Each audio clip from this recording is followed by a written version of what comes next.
the glove. Feel that adrenaline rush. No time. Happy Saturday and welcome to the Leadoff on the Peak One Sports Network, brought to you by Apogee Grafix, taking your vision to new heights. Go to apogeegrafix.com and use promo code PEAK1 for 10% off your order. I'm Ashton, ready to get you ready for your sports weekend, and thank you for however you are tuning in. We're going to talk Cowboys, college football, and get into some MLB playoffs. But first, say goodbye to unruly behavior and hello to a well-mannered pup. The Dapper Dog Academy stands out as a top-notch canine training institute located in Cleburne and serving the DFW Metroplex. You can contact Korri and the Dapper Dog Academy on Facebook, call and schedule a consultation today. All the info is in the description box below. Again, thanks for listening, however you're watching, whether on Facebook, YouTube, or listening later on our podcast platform. Right now, let's bring in the other member of the Leadoff Morning Show, back after a few weeks off. We got Tony. What's going on, man? Hey, man, what's happening? It's nice to be back. It's just easy to converse with somebody now rather than completely rely on notes. It's a lot easier. You've been doing a great job, but I'm sure that's tough to run a show by yourself, trying to bounce things back and forth to yourself. I mean, yeah, I pretty much just rely on notes. I'll occasionally like, oh yeah, what about that? But I mean, once your research is done, you're just going through till the timer runs out, pretty much. Yeah, I don't really have any bright ideas that just pop up when I'm talking by myself. But yeah, it's been a struggle, but we're making it through. And now you're finally in town, not chasing those baseball scholarships right now. Yeah, back in town. Should be back in town for a while now, so be good. Hopefully, we can get Landon back on next week and the weeks after that. A lot to do with high school football too. We hadn't had a game in a couple of weeks. We had an off week and then a scheduling conflict with the schools. But if you follow us on social media, you know we posted last night, getting ready to rev up for the home stretch. Final 4 games, 4 weeks. It's going to be intense. Covering for Eagle Mountain, Saginaw ISD. We have Saginaw 6-0, undefeated. You have Chisholm Trail 4-2, competing for in that district as well. Eagle Mountain's doing great, and that's going to be a fun home stretch. We might be looking at a last week of the season, that Chisholm Trail and Saginaw final game. Week. Yeah, the final week to it. Yeah, the final week is 2 teams that we cover every week. Saginaw, like I said, Saginaw 6-0, Chisholm Trail 4-2 right now. So there's still 3 more weeks before we have that game. So who knows? Who knows what happens? I'm hoping there's a lot to play for. Not necessarily hoping Saginaw loses, so Chisholm Trail has a chance or whatever, but just hoping that they're playing for something. Yeah, I don't know how much it works in high school as opposed to like the NFL when you're going to bench a bunch of players because you've have everything figured out.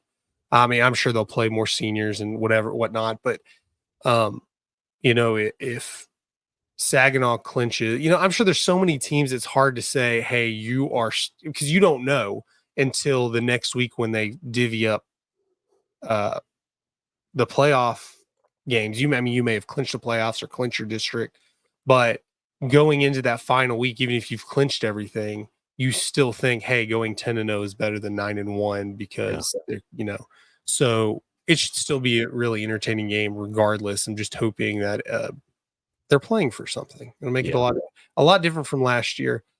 Really exciting for both teams. Yeah, Chisholm Trail and Saginaw, and even Eagle Mountain, who it's 6 games in, nobody's eliminated, but they've been, I would say surprisingly, but they've been shocking, surprising. First year team, how competitive they've been and have won some games. So that's gonna be good because we have one more Eagle Mountain game. Really, we have one more for each school, and then that final matchup, Chisholm Trail and Saginaw. It's gonna be great. Yeah. And if you didn't know we covered high school football, after you're done watching this episode, go over. It's in its own little file on YouTube and just look at all the games we've covered. All right. From high school football to college football, we've been looking at this weekend for a while now. Been warned all year not to schedule your weddings for this weekend. And it doesn't seem like it's going to disappoint. A lot of games, we'll just go through a bunch here. And a lot of them, it's weird that, we'll talk about Texas OU, classic Big 12 matchup is now an SEC matchup. Yeah. It's ruffling some feathers because some people are calling it the best rivalry in the SEC, which if you call it the best rivalry in college football, it should be, right. But first year in the SEC, Well, and this has become a bigger game with them moving to the SEC. for sure. Even pushing the time slot back to 2:30 from the normal was it like 11 o'clock It's been start. 11 for a while. They've had it at 2:30 before, but not for a long time. So they've made this. You're getting a lot more national attention being in the SEC. So the SEC effect we're already starting to see with this Red River rivalry.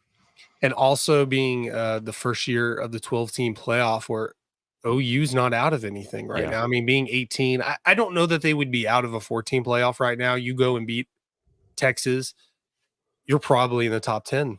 Well, I mean, in a couple of days. You had an upset ahead of them at 16 last night. Yeah. Utah lost to Arizona State. So, which is now a Big 12 matchup. You're going to hear me say this all year long. I've been saying the last few weeks just how weird. Like this is that was a Pac-12 matchup last year. Like now you're seeing like it's cool getting the unique games that it's like I said a couple of weeks ago. It feels like bowl season. Yeah. With some of these conference matchups, but now you're getting like you've had these matchups. They're just in different conferences now. Yeah. But yeah, you said 2:30 at the Cotton Bowl, Texas State Fair. I mean, it's just a different environment that you don't get to see. It's in downtown, well, not downtown, but it's in the middle of Dallas at a state fair, and you don't get that with any other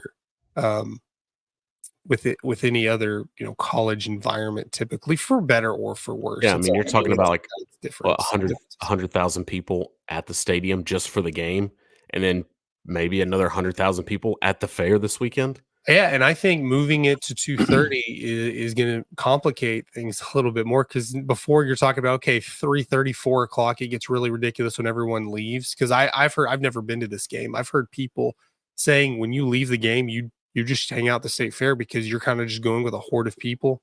I went to downtown Dallas for New Year's Eve one year, and that's kind of like it was. You stood in place. There was no leaving. And then when the ball dropped, you're like, okay, I'm here. And then once people started leaving, that's when it's time to leave. You just have to walk with people. You can't. Yeah. There's no choices. So now at 2:30, that means about 6 o'clock at 5:30, 6 o'clock, it's letting out. And that's typically when a lot of people go to the fair. I mean, it's either early on, like noon, 1 o'clock, or it's later in I don't think many people are just showing up at 4 or 5 o'clock for the state fair, but a lot of people are going at night because it's either early or late. So it's going to be a pretty interesting scene at night for the state fair in Dallas. Moving on, staying to SEC, we got Florida at Tennessee. Tennessee coming off tough upset versus Arkansas. You're an A&M fan. You know how tough Arkansas can play. A&M just beat Arkansas over at Jerry World a couple of weeks ago. Interesting that Arkansas isn't ranked. Yeah, this is not going to be an easy matchup. An easy game for Tennessee. It never is. Anytime they play Florida, you're talking about another pretty good rivalry here that, these guys are – Florida's going to give them a run for their money, potentially. Yeah, famously, Peyton Manning couldn't win in Gainesville. Yeah. I think that's an under-the-radar matchup or rivalry outside of the SEC. Well, you don't really think about that as much because – just in the same conference, even forget Texas OU for a minute, just traditional SEC games. You're talking about Alabama, Auburn, Alabama, Georgia, Alabama, LSU. So Tennessee, Florida, outside a year that Tennessee or Florida is not ranked in the top 10, like this year, it gets under the radar, but those are two teams that just don't like each other. It's a big rivalry game. Yeah. Number 9, Ole Miss at Death Valley taking on 13 LSU. I didn't write down the time for this game. I don't know if it's 6. So it is a night game. So that's going to make it even tougher. I imagine Ole Miss is an underdog playing at Death Valley under the lights. Can we agree though that LSU is consistently overrated? I agree. Yeah, I mean, I think for the most part, because of the world we live in, media having to hype up these games, Yeah. that you could probably make a case for most big branded schools that are I think slightly that's more of what interesting. this is. I think most teams are overrated for the most. I mean, look at Texas. They're trying to overrate them for a decade. Texas looks like they're finally back after a couple of years, or for the last couple of years, but it's kind of the same where Texas kind of gets the nod of being ranked a little higher than they should in preseason rankings. I think the Saints for LSU. I don't think they're overrated in the sense that this is going to be a tough place to play for Ole Miss. Ole Miss may go in there and wipe the floor with them, uh, but that's just saying how much LSU is overrated or highly ranked. But I think it's probably at night one of the hardest places to play in college football. But Definitely that, but LSU they were just being definitely overrated last year for sure. They're always ranked so high. And I even think now being ranked at 13, It's hard to tell being in the SEC too. I mean, it's like if you're not blowing away the other teams, your cupcake schedules you put at the beginning of the year, you're going to have trouble because yeah. I Well, and they don't care didn't if blow you have, teams away. They lost to USC, right? yeah. And USC seemed, they lost to Michigan, they lost to Texas, but they also just lost to Washington. And I think with the SEC, you could be a top 10 team and have 3 losses, because they're just going to beat up on each other. But I think there's an SEC effect where the SEC is overrated. Yeah. I believe that they're probably for sure have 3, 4, 5 of the best teams in college football. But I think Alabama's ranked number 7 right now because they're Alabama. I think they're a little overrated this year. I think so. Georgia the same way. Because they start off so highly ranked. When they lose a game here or there, they're gonna. But LSU is gonna get the nod over. They're gonna be highly. You might get a couple of spots up on another team because I do the same thing, thinking, oh, it's LSU. And I think rankings do that, which for the most part, rankings are pretty irrelevant. Other than it helps to be ranked high in preseason because that's less of a ladder to climb. Yeah. But for the most part, they're overrated until you get to the playoffs anyways. And really, when you see the playoff rankings come out, they could be completely different. If you play college football 25, that's an understatement. I think that's more of a glitch. But I think we can agree that LSU is overrated. Speaking of another team that seems to be overrated, but maybe on the up and up this year, we have a Big 12 matchup, 18 Kansas State at Colorado. Colorado actually looking pretty good this year. They started off good last year, fell off a cliff. This year, who they play? North Dakota State. Didn't look all that. I mean, they had some good plays, but it's like they didn't do what they should have done. They should have blown them out if you're really who you are. But looking pretty good. Deion's kind of keeping them in it this year. Still unranked, but I think that may change if they can upset Kansas State. Yeah. Well, I think Colorado's sitting right where they should be. I think of the hype from last season, the hype of we're going to compete for a national championship, the hype of we've got a Heisman Trophy winning, or Heisman Trophy caliber quarterback. I think those are the overhyped things. Yeah, and I know it's easy to hate on Deion or really anybody who's kind of higher than life, and it's kind of ridiculous some of the stuff he says, more or less. He's talking about being upset he's not ranked in the top 10, complaining his son wasn't going to be on the cover of college football, and then now I wouldn't say top 5 for sure, but I wouldn't be mad if they were ranked right now. Honestly, I think he's still got to work through some things. You definitely have the opportunity in the Big 12. It'll start off with taking down Kansas State. did I save it? I know I posted, or I think it's posting today, that they're calling Colorado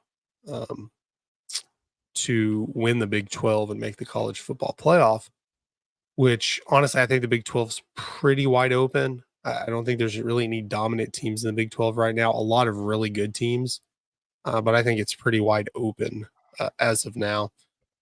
Jumping to the Big 10, what might be the best game of the day: number 2, Ohio State; number 3, Oregon. In Oregon, again, this is weird to call this a Big 10 game. I don't know that Ohio State's ever traveled to Eugene, Oregon to play the Ducks. I don't know, and this is a big early season matchup with a number 2 and number 3 that you normally wouldn't see these two teams here because of Yeah, being in different conferences, and maybe that's where we're seeing this realignment really take shape, is that we have these teams that were preseason ranked high, but maybe the rankings would have been a little different if they had been playing in these conferences. for sure. Yeah, because you go a number of years where Ohio State may not play a quality team really until they get to that Michigan game. Yeah. I don't know if they've ever gone a year without playing a team that was ranked until they got to Michigan, but you're not, I mean, more than likely outside of a year where Penn State, outside of a 5-year gap where Penn State's in the top 10 or something, that you're talking about Northwestern, you're talking about other schools that the same with Michigan. Michigan usually has a tougher slate, but now that you have Oregon, USC, UCLA, I mean, it's just kind of upping the difficulty a little bit because now you're playing more quality teams and less of the cupcake teams. Yeah. And I need to look ahead. I'm sure Ohio State or Oregon play Indiana. We'll talk about them a little bit. They're a little bit of a surprise. They might have a chance. You have, with Michigan who it's hard to say Michigan being overrated. I mean, they are, but it's hard to fault anybody because they just won the national championship. I know they had coach turnover, a lot of player turnover, but I think Michigan's one who's probably more in line with a 20 to 25 ranking. That Texas beat up on them, but they weren't a top 10 team even then. We talked about USC who beat LSU, and like USC and Michigan played a really good game. USC isn't even ranked right now. They were ranked at the time. And speaking, let's just go ahead and jump into USC. It's another odd Big 10 matchup. Number 4, Penn State at USC. Yeah. I think this was slated on this schedule at the time when USC, I don't know what their preseason rank was, but it was pretty high, like 15 or something. I guess you didn't expect them to drop off like they did, but they beat LSU. They competed against Michigan. So I think this being at USC and not Penn State, I think Penn State needs to, I'm sure they're paying attention to this game. They're not, looking over it. USC's still a quality team. I think USC could upset Penn State. Yeah, absolutely. Yeah.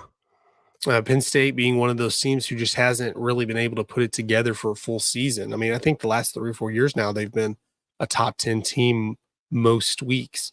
But they have, haven't been able to go undefeated. They're just, Well, and this is the highest we've seen them ranked in some time. Yeah. Before they're going to go play Michigan, Ohio State, could be in Oregon again. I don't have the schedule. It's hard to know these schedules off the top of your head when there's 16 teams in a conference. Yeah. Trying to figure out because SEC is easy because it's SEC East and West. The Big 10, are they still the legends and the whatever? I don't know if they have it geographically done with their they might be East and West now and North and South. I don't know when you have 2 California teams in there. Yeah, I mean, November 2nd, Ohio State, Penn State. They have Wisconsin. That might be the game of the year. If Ohio State takes down Oregon, which we've seen, Ohio State hadn't been challenged this year yet, and Oregon's kind of struggled a little bit. I think Oregon might be a little bit overrated, but they're not losing, so they're going to keep their ranking. I think Penn State Ohio State could be a 1-2 matchup by the time we get there. if Texas doesn't on, who's ranked 3? Oh, Oregon. So yeah, so Oregon or Ohio State's probably going to be, the winner's going to be number 2. If Texas struggles and then Oregon or Ohio State blow the other one out, they might jump Texas and go to number 1.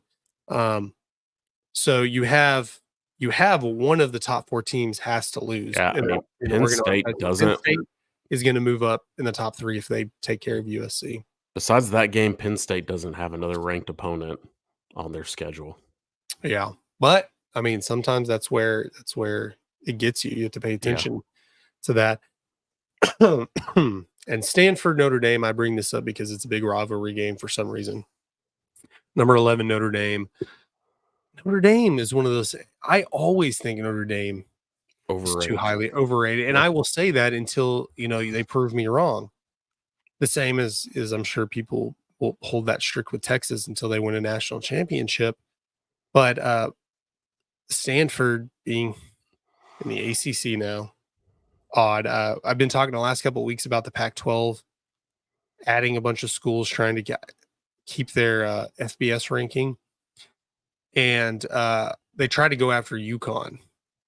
I guess mostly because they just got Gonzaga basketball school, and they're UConn Gonzaga could have been a conference matchup game, and they didn't. UConn, I guess, UConn said no. So you had an opportunity for Stanford to be an ACC school and UConn to be a Pac-12 school. Just let that sink in there. Oddly enough, you'd have Stanford in the Atlantic Coast Conference. Yeah, it'd be you might as well just rename the. They really need to, because now it makes no difference. There's no geographically, these conferences don't make sense. I mean, we used to make fun of the SEC, like Missouri's not in the SEC or not in the Southeast. A&M's not really in the Southeast. Oklahoma sure as hell isn't, but it's still like, okay, you can make an argument that this is East and this is South. But that really used to mean something. Now it doesn't. It's just a name. It's just a brand that they fall under. I mean, you're seeing that now with the Pac-12 and the, Big 12, I guess, didn't really geographically name that. They changed it from the Southwest Conference. Yeah, they merged with the Big 8, which is more of a Midwest conference. And that's kind of what it'd been like Southwest, Midwest teams, which the Southwest Conference really didn't make all that much sense, I guess, being mostly in Texas, and then you had Arkansas.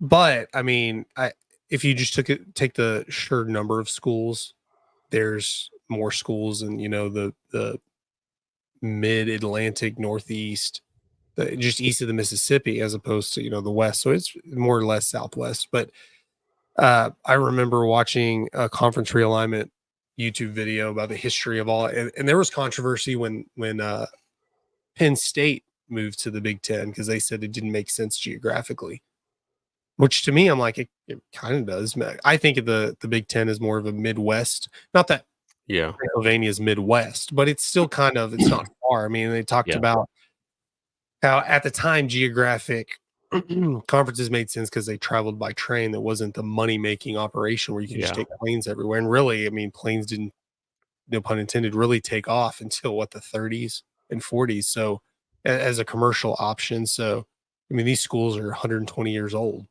Yeah. But now I guess there's no need. I mean, people talk about how is it Stanford or Cal have one of the most traveled scheduled, like the amount of miles they travel in the season as anybody. Does that make a huge difference? I don't know. Obviously, you'd rather not have to travel as far. I think it'll all eventually go back to normal where I don't think Stanford and Cal are going to stay in the ACC. Yeah. I honestly think like UCLA is probably going to get tired of being beaten up in the Big Ten in a couple of years and go back to the Pac-12. USC might stay in the Big Ten just, because money and their big brand or whatever. But I mean, is it similar or why, it's going to be hard. I don't know if it's going to be an issue recruiting players when you're like, yeah, we have to travel 15,000 miles this year. I don't know if they care about that or not. No, I don't think so. Not if you're going to get the national exposure with these big games. Yeah. And, I think college football loves it because you get an Oregon, Ohio State before when you're like, dealing with 10, 12 team conferences when really you only have, if you're lucky, 2 or 3 contenders in your conference. Mm-hmm. You're going to get that the playoff issue where you won your conference and you get an automatic bid, which may not be an issue with 12 teams now, but they're like, well, you didn't play anybody. At worst, you may have a weak schedule, but you'll play somebody. If you're an SEC, Big 10, Big 12, you'll play somebody in the conference championship. It's not going to be like unranked teams.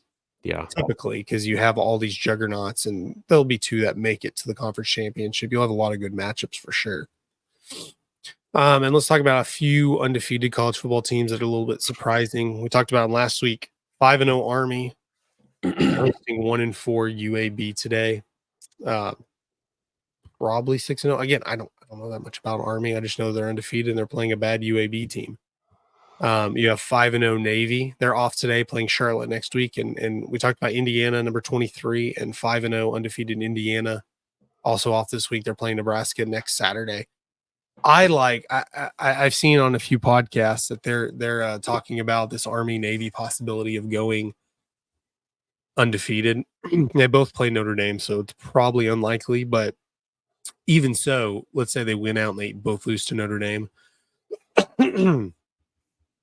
That it's odd that the Army Navy game is that last week of the college football season. It's after the conference championship games, so there's an opportunity. I was corrected by a commenter that Army and Navy are in the American Conference, the American Athletic Conference. I thought they were independents. So there is an opportunity for Army and Navy to play in the American Athletic Conference Championship game one week, and then the very next week play in the Army Navy game. And if they continue outside, let's say they both lose to Notre Dame, but they win the rest of their game because they relatively easy schedule, I think. I mean, considering they're undefeated, you could add, and if they beat each other, one beats the other in the conference championship and the other beats the other in the Army Navy game, you have the possibility, pretty decently likely possibility, that Army and Navy both make the 12-team playoff. Yeah. Can you imagine that the first year you get Army and Navy in the 12-team playoff? It's pretty wild. It's hard to knock them. I mean, if you set rules in place that this is the criteria to make it, and yes, they play kind of cupcake schedules. You have to play who's put in front of you. Whoever's scheduled, you got to beat. So I think at this point, for sure, any undefeated team, I don't care their schedule. I don't care if it's give them a shot. Coastal Carolina or whatever. You have a 12-team playoff. You can throw them in there. Honestly, I think I can extend that to one school teams outside of like ridiculous circumstances.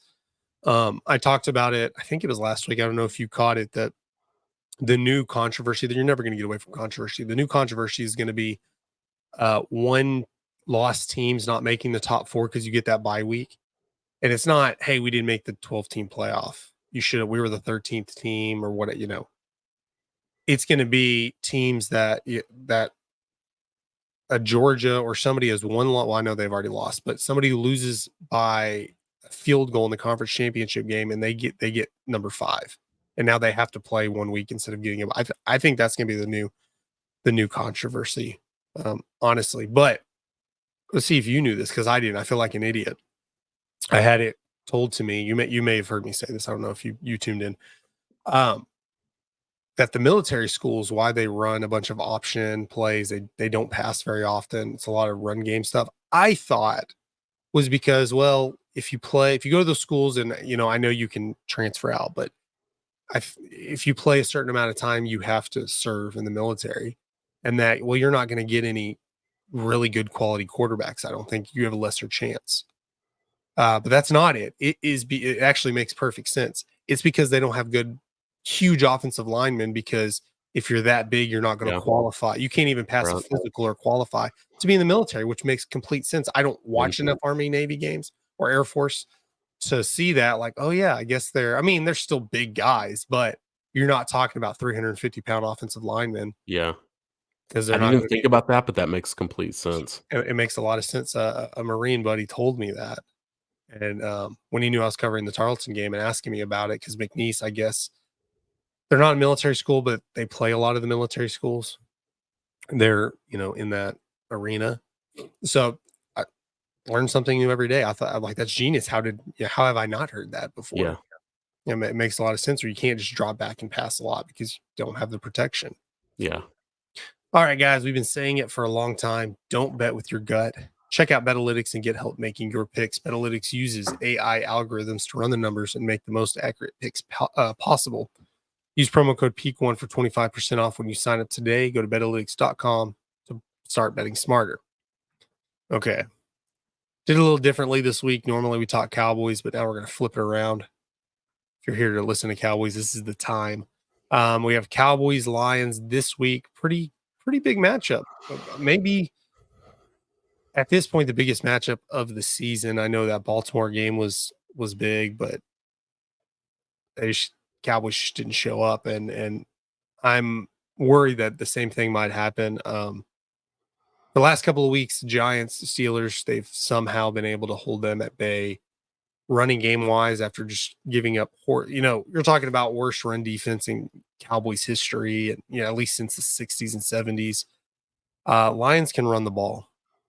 Of course, is their first matchup since that controversial call last season in Arlington, in which referees deemed left tackle Taylor Decker did not report eligible.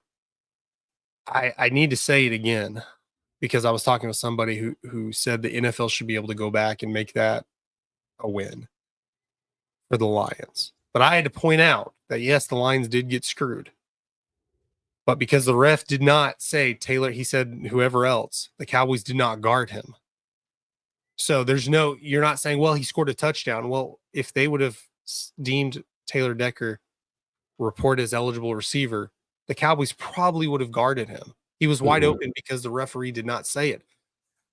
Which is why you can't just overturn that and just and if you did in the moment, you overturned it in the moment, I would say the Cowboys are equally getting as screwed as the Lions did in that situation.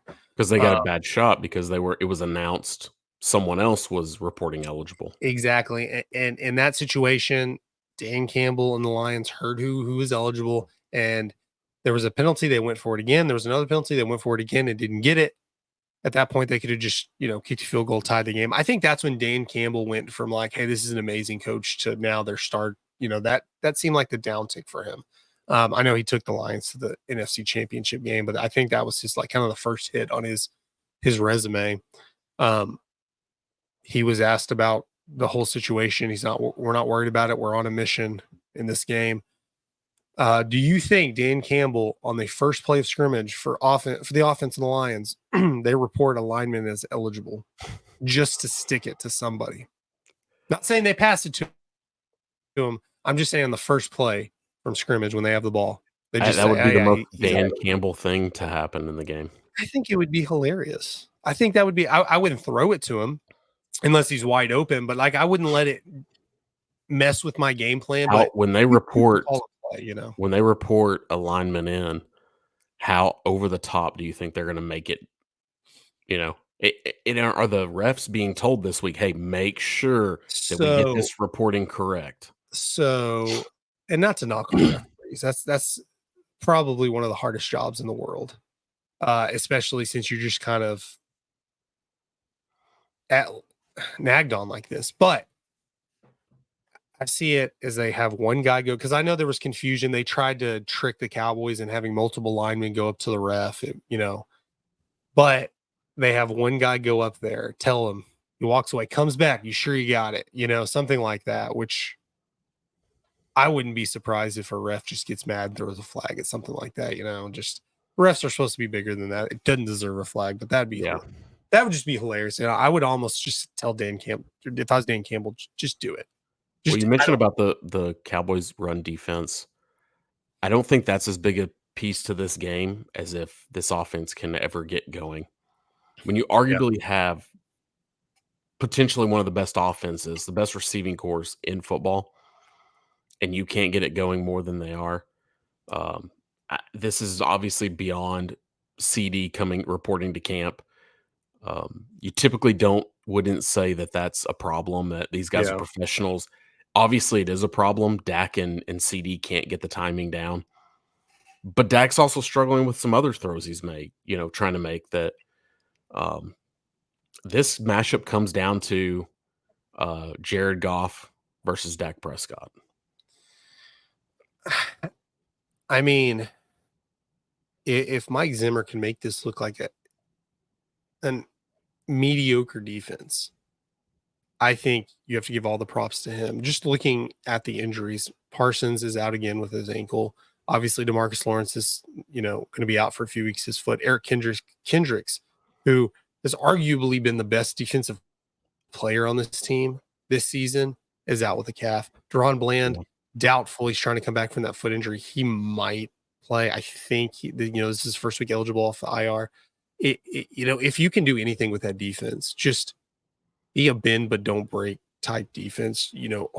Try to get a couple of drives. If they're running it down your throat, hold them to a field goal in a couple of them. Like, we're not asking you, just hold them under 20. Honestly, if you can hold them under 20, which isn't easy necessarily, I think you can turn around. Not that the offense can score 20 necessarily. The Cowboys offense, they should be able to, like you to your point. But that's the type of game that this should be, is a track meet. These guys are just we're airing it out, and it's going to be a race to the end. It's pretty much going to come down to who has the ball last. Honestly, it probably should be like a 34-27, 34-30 game. Yeah. But if the defense can hold them to 20, I think you turn around and you can blame it on the offense. You're like, hey, dude, we had nobody on this defense. Diggs is the only, notable player right now, star that you have that's not injured. And you hold this Lions offense to 20 points, man, Cowboys, especially with the money you spent on Dak, the money you spent on CD Lamb, they should be scoring 30 every game. Yeah. At least. And then you have obviously Brady is still out with his knee issue. That complicates some things. We'll see if Tolbert can, keep it going. Had a really good game against the Steelers, catching the game-winning touchdown too. It's going to, I agree with you. It's going to come down to the offense, because the defense is the defense. If they, can't stop anything and the line's scoring every single drive, like, well, what are you going to do? You have everybody out. But I think outside of what we've seen from the offense this year, I don't see a reason the offense shouldn't be able to go out and compete in a shootout, just back and forth. Honestly, they should be able to score in every drive, because the offense should be at least able to get it to the 50-yard line for Aubrey to kick a 60-yard field goal, at least try to anyways. But yeah, they should be scoring every drive. I think if you win the toss, take the ball, go and score. Cowboys are some ridiculous, like 16-2 in the last few years when they lead at halftime. Go take the ball, get ahead, and just try. If you can keep this defense or keep this Lions offense, if they punt one time this game and attempt 2 field goals, I think that's a win, honestly. That means you've probably only given up two, maybe 3 touchdowns. And I'm not holding anything on this offense. I don't care if they give up 50. No one's firing Zimmer. You have your Parsons, D-Law, Eric Kendricks, Deron Bland, or if they don't play, you can only do what you can do. Let's put it on the $60 million quarterback and the second highest paid wide receiver in the league. Get it together. Just do it. Just score. You mentioned that's what Jared you're Goff. paid to do. Those two guys are paid to score. You're paid to score. You're not paid to throw for 188 yards, Dak, with 2 touchdowns and interception. You need to be throwing for 4 touchdowns and flirting with 400 yards. CD Lamb, I know CD Lamb's been decent most of the season, but touchdown, 8 catches, 90 yards, and a touchdown at minimum. And then in games like this, where it's probably going to be an offensive game, you're probably going for 2 touchdowns, 150 yards, something like that. Like that's a ridiculous ask. I get that, but he's getting paid $34 million. You mentioned Jared Goff. He's been one of the best QBs in the league of recent when he plays indoors. And I know this year he's playing like 13 or 14 games indoors. So there's no surprise why the Lions are doing so good. It's included going 18 for 18 against Seattle on Monday Night Football. Just ridiculous, and this is one of the deals where the Cowboys traditionally don't do well against that mid-tier named quarterback where he's not a star, but he's really talented. But he really hasn't been that until he got to Detroit. And yeah, one good year with that's the Rams. kind of that's what I see from Dak as well. I think Dak in a different environment breaks out and becomes a star. For whatever reason that happens with players that they just struggle and they just look like a completely different player in a different atmosphere. I think Dak is in that same boat. I think that's what's frustrating about Dak. Is similar with Tony Romo. You could see them be the best quarterback in the league at any moment. Even last year, Dak was second in MVP. You saw it last week when Dak had a really, I wouldn't say terrible game, but he had a bad game up until the final 2 drives. And then he just took it over and won the game for you. And it's not like, well, Dak sucks. Like, he doesn't suck. He's, like I said, above average player. The problem with it's not that most of the time he doesn't play above average. He either plays mid or bad or really, really good. And it just kind of averages itself out. It's what Dak you're going to get this week. And whether that's on CeeDee Lamb trying to get things figured out, which they just haven't been on going back to the playoff game last year. And honestly, they've been I don't care what the Ravens final score was against the Ravens. They were blown out in that game. Their last 3 home games, they've been blown out. Going back to the Packers in the playoffs, the Saints, who I'm worried because the Saints don't even look good anymore. And then the Ravens. Yeah, you came back playing against prevent defense. Who cares?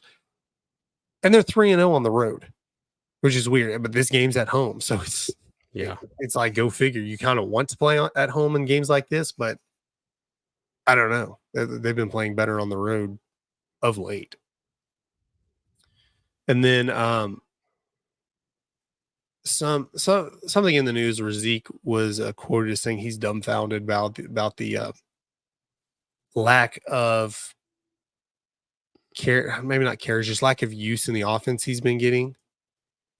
Jerry Jones was interviewed and asked about that, and he said it was grossly exaggerated. That Zeke knows his role, that they're kind of saving Zeke for later in the season, which is kind of an odd. Like, he talked about, I just blanked. Dowdle talked about how he usually deals with injuries, and they're kind of saving Zeke for when that inevitably happens. But I mean, I haven't thought you've been using Zeke too little. I've been thinking that's probably about right. Maybe a little more on goal line and third down situations, but are we really? Is Jerry Jones really expecting Zeke to be the starting running back when Dowdle gets hurt? Not if, when. Jerry has a really sick way of seeing players and their development and their potential. He's been a really, really bad judge of talent as far as keeping guys around too long. It's kind of, once you're a Cowboy, you're always a Cowboy, and he prides himself in doing that and keeping guys around. DeMarcus Ware being the one exception. Yeah. Oddly enough. I think the most sickening part of this whole thing is your starting running back right now could be Derrick Henry. You had a shot. Derrick Henry's publicly said he was waiting for that call. Yeah. He was waiting for that call. You could have had him for $6 million. Yeah. And it didn't happen. Or you could have figured out your contract. You could have afforded him if you got contract with Dak done before you did, gotten CD's contract done before you did. You could have had time to do that, or the funds to do that. I know at the time you didn't, but that's just, to me, showing mismanagement. Or they thought, I mean, honestly, I'm not going to fault them if they thought, like, we didn't think Derrick Henry was any good anymore. I was thinking Zeke was. Exactly. I kind of thought that too, but in the situation we were in, you're telling me it's take a risk on Derrick Henry, or we're rolling out with Zeke or Dowdle. Now, it may say silver lining, the one thing you can look at is you have Dalvin Cook, which we don't know what he is. The fact that they're not bringing him up means they don't think he's a better option right now. But if you know how running backs age in this league, if you do indeed kind of rest Zeke until later in the year, and he's thinking playoffs, and I'm thinking you have to make it to the playoffs first. Mm-hmm. But maybe you have a refreshed Dalvin Cook and kind of a rested Zeke 1-2 option later in the season, which that's kind of throwing a dart at the dartboard. I could see like, hey, there's a situation where that could work, but not with how they've been aging, not with a bad offensive line, mediocre at best at this point. I don't think that that could work. I mean, 6 years ago, best backfield in the league, but right now, I think the past few years, the Cowboys really missed their mark. I think they're passing up that prime, and I know Jerry still thinks they're in a prime position. We're seeing with this defense, the offensive line, the running back, like your receivers aren't even performing up to par. Like, yeah. I think that ship has sailed. I think they're on the downward slope of this opportunity. I think they really missed the mark. Probably last year was their last big opportunity. Yeah. And they pissed it away in the playoffs against the Packers. Like, I think that ship has sailed. And honestly, the fact that he's, not that it's a surprise. Yeah, Dowdle has injury issues, but the fact that in his mind, it's not if, it's when, that's kind of more ridiculous. It's like, okay, so you're hanging on Zeke, an aging running back who hasn't been able to do anything, who's statistically since his rookie year has been on a downtrend in yards per carry in every aspect of the run game. It's him and Dowdle who you're like, yeah, he's going to get hurt anyways.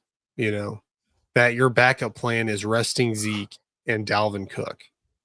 And I'm sure there's a little bit to holding Dalvin Cook back. It's like, hey, if we can just go hard with Dalvin Cook for 11 or 12 weeks, sure, I get that. But you're struggling against teams now. There's no way he thinks bringing Dalvin, if they announced Dalvin Cook was signing today, what you've seen or he signed is being added to the 53 man roster today. What you've seen them, how they've treated that situation, there's no way they believe he's a starter right now. And honestly, to bring him on, they're going to have to get rid of Dowdle, get rid of Zeke, get rid of Rico. I think they're just waiting for an injury to happen. We're like, oh, look, we were prepared. To their credit, one mediocre running back for another. I mean, to their credit, they do have 3 decent backup running backs. I mean, our 3rd and 4th option at running back is probably just up to par with anybody's second. But we just don't have a number one. We just don't have our number one. You get that number one, and you have a great running back room. Yeah, you just got to get that number one. Well, that's the thing. I'm not mad about the Zeke. I mean, he blocks great. He's a 3rd down guy. That's fine. Like, in the red zone guy, but he's not the option. Like, that's his role. I'd be excited. You can. Man, I'm trying to think of some of the other options I had running back, whether they're real options, just available options. But I would be stoked about a Derrick Henry, a Zeke, and a Dowdle backfield. I would think you have Saquon, which I know Saquon was probably out. Joe Mixon was on the market. Joe Mixon, Saquon, I don't know, was a real option for Dallas. I don't know if they could have pulled that off. The money, but you take I would say, hey, you have 3 solid options. I think you can throw Zeke out there 10 carries a game in the right situation. We've seen it. He's busted off runs for 10 yards. He still has something. But I tell you, if he gets 10 to 15 carries or even more a game, we're in trouble. But you throw Dowdle on there run Henry 3 times in 5 plays, throw Dowdle on there, just to be honestly, you could just have drives of, hey, we're going to run the ball down their throat, tire them out. We're just going to keep rotating. 2 carries, switch a guy, 2 carries, switch a guy. But right now you just don't have that option. Yeah. And hell, even with Cook, I don't know, you signed Dalvin Cook if you get Derrick Henry, obviously, but I mean, you could have afforded to, apparently, if you were able to get Derrick Henry, what Dalvin Cook signed for, was it league minimum? Very little bit. If he signed for any more than that, I think it'd be ridiculous that you're not putting him on the roster just for that reason. You know. And we'll finish up with some MLB playoffs. I know Landon's not here to kind of give us that expert baseball opinion, but just kind of update it.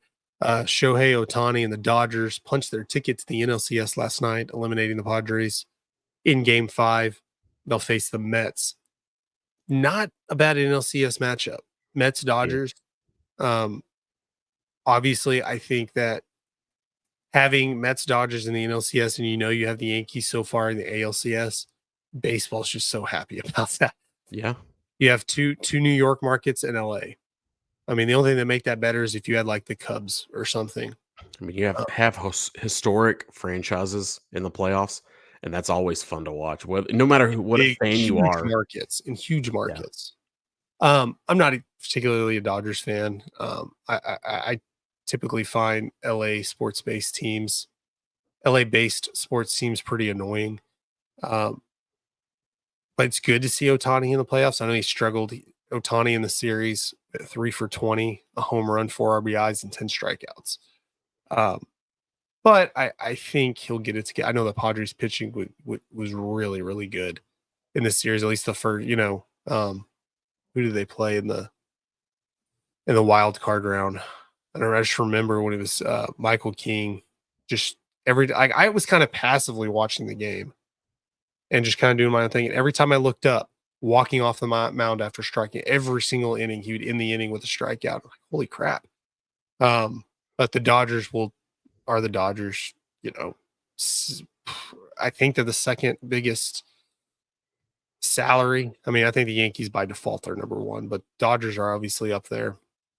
And then today, it's about 12:06, 12:07. They have those weird first pitch times. It's a noon start. Tigers and Guardians, Game 5. Winner will play the Yankees in the ALCS. Again, I mean, not bad franchises. Tigers and Guardians were the Indians. I mean, really old franchises. I think, especially for Detroit. I think,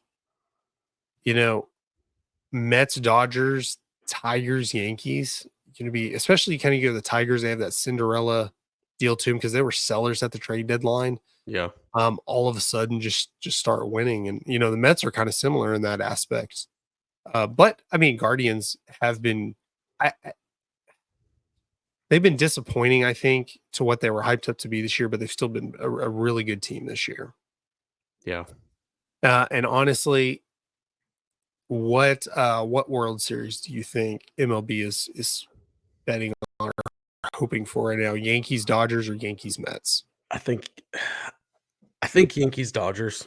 I think nationally that does better. It does. You get the history into it. I think I would kind of be that way. I don't look at Yankees and Mets fans hating each other's teams. Honestly, if Dallas had a second team in any, football, whatever, I would still be, keep my team. I'd still be a Cowboys fan. I know they were talking about trying to get another team in Dallas. I'd still be a Cowboys fan and still cheer for the other team because it's like it's a low outside of, playing the Cowboys. So I would think you would have most of New York's support, whether it was the Yankees or the Mets in the World Series. Honestly, I think Mets fans in general will probably cheer for the Yankees more than Yankees fans cheering for Mets. But maybe it gets diluted a little bit because New York's not split in half. I mean, it's probably 75, 80% Yankees fans. Yeah, I think if you have that, it becomes East Coast, West Coast. Yeah. And you'll get the I hope that both teams lose mentality from a lot of people. But I think there's a lot of I've said it on here that I don't like either of those teams. But I'm kind of hoping for that World Series just because there's a lot of firepower in both those lineups. A lot you're of going to watch, names. even if you hate, you're going to watch. Yeah, there are a lot of household names on both rosters. Judge versus Ohtani. I mean, Juan Soto. Yeah, you're right. It's just, they buy championships. Well, you say that neither team has really won a lot of championships recently, but they're buying their teams. But you're going to watch just because it's big names. Yeah. I'm going to watch every single game if it's Yankees Dodgers, honestly. And I think you're right. I think Yankees Dodgers will You I know, think coming off of last year, I mean, obviously our Rangers won it, so we're excited about that. But coming you off get of that bland that blend, Diamondbacks, them, that, and the Rangers, D-backs, like that was one of those weird fluke World Series, which is weird because you almost look back, it that, doesn't even seem like that just happened. and But then you're getting the Astros where I think there are a lot of Astros fans around the country, but it's nothing like Yankees fans or Dodgers fans, yeah, where I think it actually is a hit on the ratings when the Astros, because the Astros, I mean, the fifth biggest market in the country. It's a big market, but I think a lot of people just hate the Astros and not in the way that they're going to watch unless they're losing. Like if the Astros are down like 3 games to none, they'll go watch. But I think Yankees and Dodgers, when you get that kind of hate for being an all time great franchise, old franchise, you have success, you're going to have haters that, hey, we're going to watch just to hate. Just like Cowboys have the best ratings. Not because I mean there are a lot of Cowboys fans, but you get the haters that want to watch them yeah, lose, but they want to watch. And I think that's what you get. Yankees Dodgers is a completely different kind of hate where you're going to get the ratings. And I don't know that there's enough Met fans, even in New York, to obviously outweigh the Dodgers. I mean, being Los Angeles, you get the Yankees Dodgers, you get the top two media markets. You're going to get the New York media talking about the Yankees in the World Series. You don't need the Mets there. I think it would be fun. I think it'd be cool. I think it would be a very highly rated series, obviously, but you're right. You get across country, you get the classic. This is the classic, Lakers Celtics. yeah. That's what this is for baseball, Yankees and Dodgers. I assume it's the most uh common World Series opponent. I know they face each other I a think lot. this is very good for baseball if you can get Dodgers and Yankees Yeah, and you in the go World back Series. to you go back to Brooklyn in New York because Dodgers were in Brooklyn or whatever. And I know they faced a lot back then, and I think it's overhyped. And you're like, yeah, Yankees have won 27 World Series. Well, they've won half of them when they were like 8 teams, but whatever. But Yankees Dodgers just that classic. Used to share a town. Whatever. Fought a lot in the 70s and 80s. A lot of good matchups, and now they're really good teams. You have I don't know if you can even bet on this anymore that you have both MVPs on these teams, Yeah, Otani and Judge. yeah, You have Otani finally. I mean, hopefully, the next Babe Ruth, the best player in baseball, mixed with the best hitter in baseball, Aaron Judge, and just two star-studded lineups. Yeah, I don't know if he gets any better than that. So I think Tigers Guardians would still be a decent. Like I don't think there's a bad World Series matchup possibility with all the teams they have. Good classic teams that have good followings. But the possibility of Yankees Dodgers, I hate to say it, I'm kind of rooting for it. yeah, Just now my team's out and like just to have an interest, just to be able. It'd be so easy to talk about Yankees Dodgers World Series on this show. And it'd be fun. I know people are gagging right now hearing me say this. I'm not a Yankees or Dodgers fan. I wouldn't say I hate them, but I do dislike them. Um, but that's what you get. Like, I don't think there's any teams that aren't highly disliked for the most part. Uh, but yeah, guys, thanks for watching again. It was good to have finally have somebody back on the show. Be great when we get Landon on here. Really dig deep into yeah. playoff, Especially October playoff baseball. baseball. For sure. Yeah, I'm gonna go over there myself and wake him up and get him out of bed to now we'll have more in studio shows once we kind of get that figured out, especially for the World Series. Honestly, I'm not huge knowledgeable in baseball, so that's why I like to have Landon on to get that extra those extra eyes who really pays attention, especially when there's football going on, basketball's gearing up. We have a lot to start. Um, Stay tuned on social media. We're going to start putting our Peak One original lineup every week because now what we have, I mean, we have content Wednesday all the way through Saturday. Sports page, Tuesday. Sorry, we have Roscoe's Fantasy Football Show. Sports page Wednesday. Shut the Puck Up is back on Thursdays. We're gonna have Friday night football for the next 4 weeks on Friday, and then the lead off on Saturday mornings. a lot going on with a lot of different shows, a lot of different sports. This is a really fun time of year. So thanks for watching. However, you're watching this episode of the Leadoff. Hit the like button if you liked it. If not, hit it twice, and don't forget to subscribe. With Tony, I'm Ashton. Have a great day and a great weekend. We'll see you later.